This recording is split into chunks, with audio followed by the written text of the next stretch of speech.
Some will argue that in order to have encapsulation, you need to be able to make data private. This means that data, variables, and properties are not accessible outside the object and is only accessible by methods associated with the object. This allows the developer to control how that data is seen and changed. Traditionally, data has been made private in JavaScript using closure, a very important concept that we've talked about previously. With a recent release of ECMAScript 2022, it is now much simpler and straightforward to create public and private properties in classes. To illustrate this, I want to go back to the simple example of a class before we started extending the superclass and creating subclasses. So let's take a look at that, and that's what we're going to work with. So here's our basic class. We haven't extended it, just have a class of meeting room, and we're creating a boardroom object and a training room A object. Now, right now, all of these data properties right here, all of these are public, meaning not only can we view them, but they can also be changed. Let me just show that really quick. So I've got the server running here. So we're just reduce that a bit, and we'll jump to the console here. Now, we've already seen that I can do boardroom.capacity and I can get that results. But notice we can also do this. Say if I set it equal to 50. And maybe we don't want that happening. Now if we look at boardroom, well, the capacity is now suddenly 50. It's been changed. And maybe we don't want to be able to change that. We don't want any of our coding to be able to change the capacity. So how would we go about doing that? Well, first off, let's jump back here to our class, and we're going to take a look at our constructor. Now, first I want to talk about public fields, and then we'll talk about making them private. So one thing we can now do is these fields here, we could actually just define them above the constructor. So for example, I could do available and set that equal to true, and do schedule and set that equal to an empty array. And I can remove it down here. Now these are considered public. So these are basically the same thing as being down here. And we may even want to do name and capacity as well. Sometimes this is good for documentation to just have all of the properties listed above the constructor so we can immediately see what they are. But we want these in the constructor because we want to be able to set them with the data that is passed in when an object's created. But our end result is going to be the same here. So if I save that and we take a look at boardroom again, we can see that we still have available is true, and we have a schedule with an empty array. So that still works for us. Now those are public. That's what we've done here. We've just made those public. So we can still change those. We can still see those, all of that. Now the way we make things private is we can put a hash symbol or a number sign in front of the property.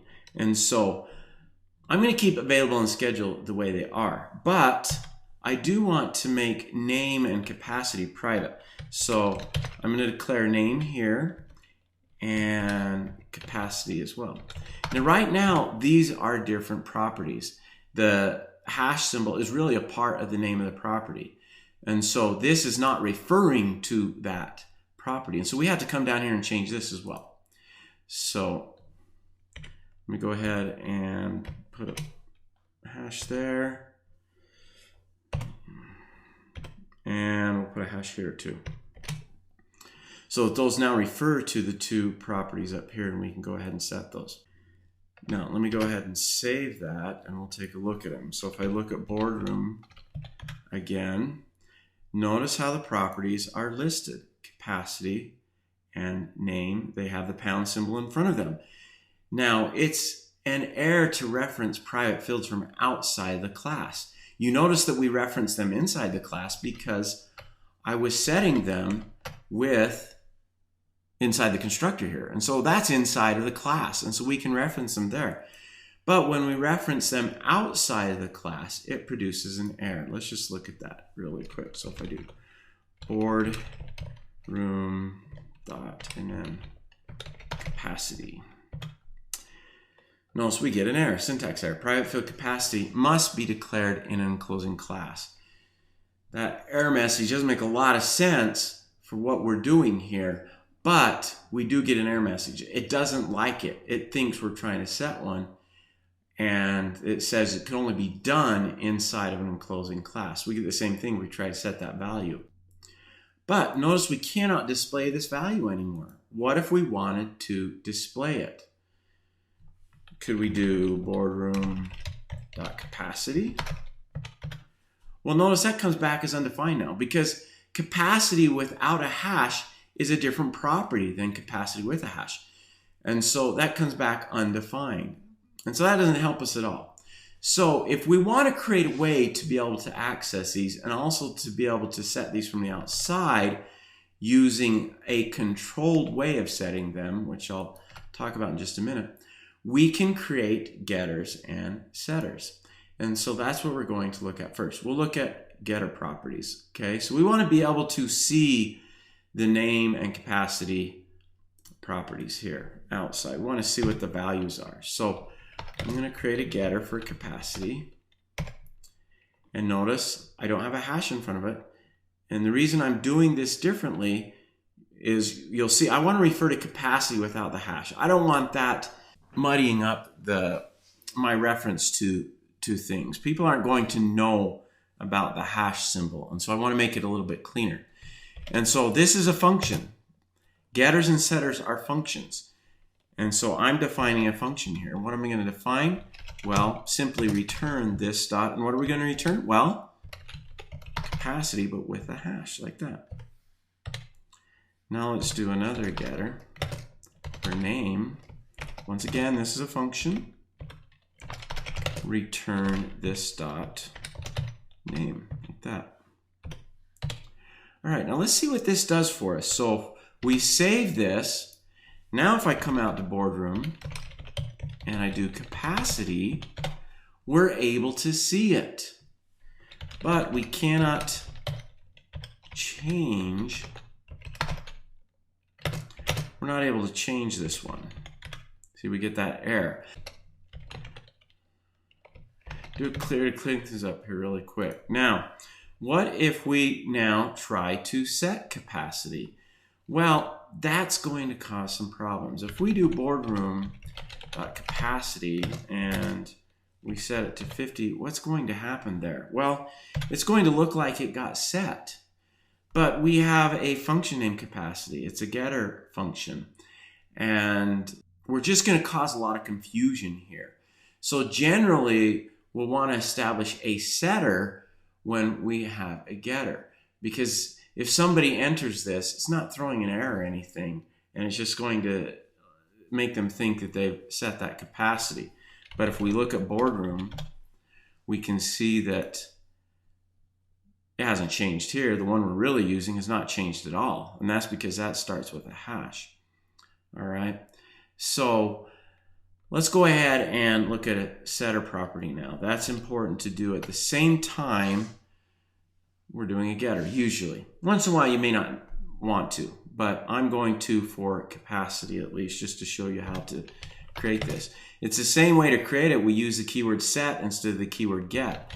And then we have capacity. Once again, this is a function. We're going to use it like a property.